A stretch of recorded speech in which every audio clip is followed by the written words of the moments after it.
brief intervention on the essential difference between technology and art or technique in the pre-modern sense of the term, ars in Latin, techne in Greek. Is there such an essential difference? Well, we are raised today to dismiss that question.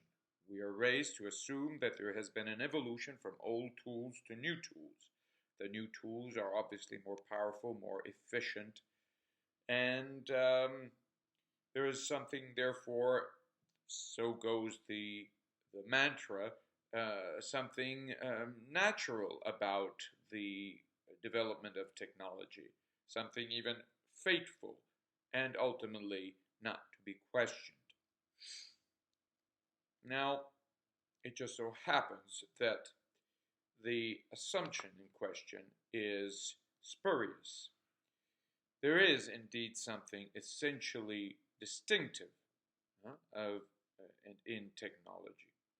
Let us consider, first of all, the nature of the tool. In pre-modern ages, or outside of the sphere of modern influence, a tool is an instrument that can help us, that we make to help us solve solvable human problems, practical problems of everyday life. We need to build a roof, we make a hammer, nails, whatever other tool that can help us build the roof. We need to go hunt, so we make arrows and a bow, perhaps a spear. We might need to go fight a battle, and so we have a shield as well, a sword. These are all tools. Now, what about technology? Well, technology obviously relies on tools. However, the context, and the context is just about everything in this case. The context is form. And so the context has mutated. The context, and therefore the finality of the tool, and the constitutive form of the tool are distinct. What is the finality of technology, or the technological tool? Well, first of all, we would have no clue as to the significance of the question if we were not to question the roots of the modern world. As long as we remain in the modern cave, we are as fish who have never stepped out of or leaped out of water, and we assume that there is no such thing as water, and that it's just a myth that there is water. So those who dare not step out of, or try even stepping out of the modern cave, or the cave of modern assumptions or prejudices, will be tempted to, and will fall into the temptation of dismissing the very question that is asked here. Now, at the dawn of the modern world, we have a shift, we could say, from alchemy to chemistry. What does this mean? It means that the natural philosophy of pre-modern times, which presupposed the primacy of contemplation over practical affairs, is transformed into an activity that seeks to synthesize contemplation and so the order of the mind and practical affairs, and so bodily motion.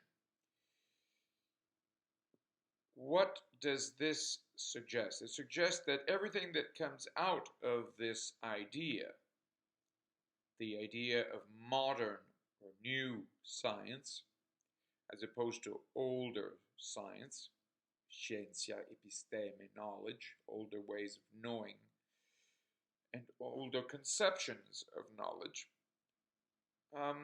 this novel idea involves the effort to resolve the tension between mind and body. And this is what technology is all about. Now, in order to resolve that tension, even a conflict, and so clearly a discrepancy between mind or thought, mens in Latin, and body, the new science, or in fact, is already entangled with the new tools, but the new tools in particular we can see are not there to solve solvable human problems, but to redefine our problems. And this is done in the process of alienating man progressively from the tool and tool making. This alienation involves mass production, or reproduction, mass reproduction, so that ultimately nobody can make a technological tool on his own. This becomes more and more difficult as we move on. So we need an industry. We need machines to make machines, essentially. Now, the second factor that is involved here is a mechanistic conception of nature. What happens here is that the body as nature is no longer conceived as a function of the mind. So what is it? It's sheer material. It is sheer, it can be broken down into information. It is, in classical medieval terms, it is, in biblical terms, it is a completely fallen or corrupt substance, as it were. It is not, of course, we don't speak about fallen nature today, because fallen nature presupposes that there is an original or integral nature, uncorrupt. So there is no such thing. There is no other world.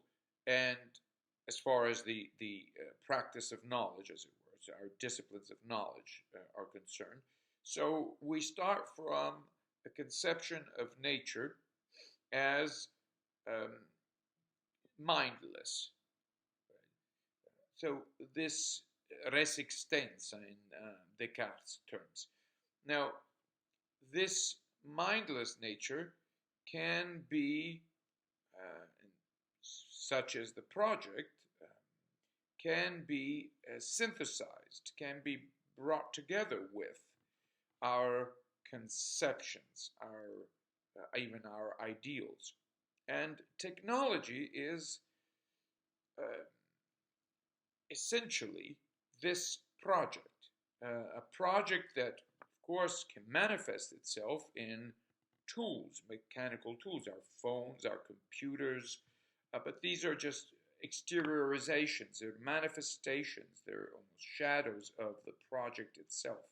They emerge in the context of this effort even to synthesize the two.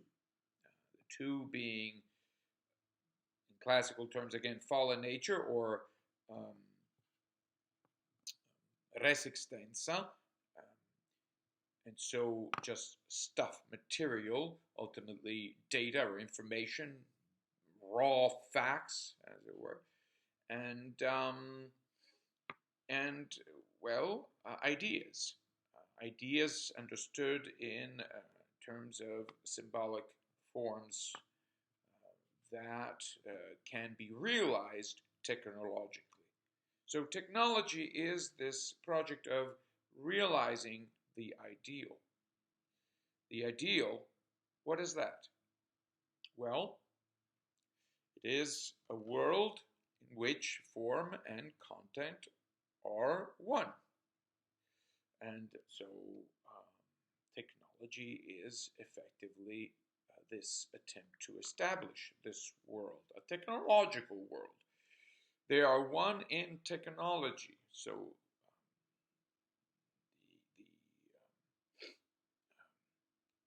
the attempt to establish these new life forms, technological life forms, this talk about AI, artificial intelligence, in the machine, form and content are one. What happens here? Well, the old human being and this very notion of an integral nature, a lost nature, a paradise lost, those are dumped entirely. And the result is what we have today, progressively. So there you have it. Essential categorical difference between a hammer, an arrow. You shoot the arrow, you achieve what you needed to achieve. There's nothing else to be said about it. In the context, of course, of transcendent ends. Those are immutable. There's a foundation, there's a natural foundation to arrow making. And there is reverence, too, of course, for the mystery of that foundation. That foundation is brought into question radically.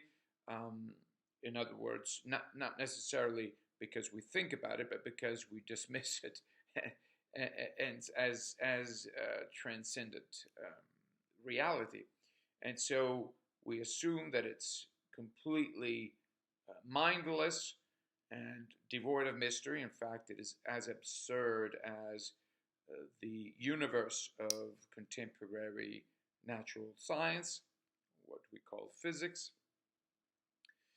And so, on that basis, we assume that we are fated to move forward into integrating.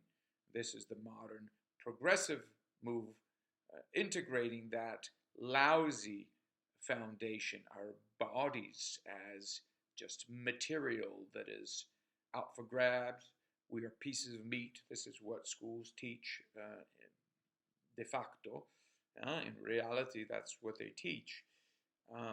And we are in need, in dire need of salvation. Salvation that cannot be the pie in the sky, the gods. No.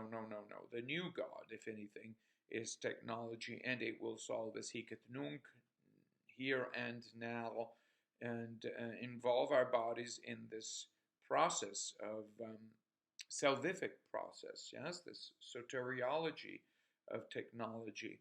It will save us from meaninglessness.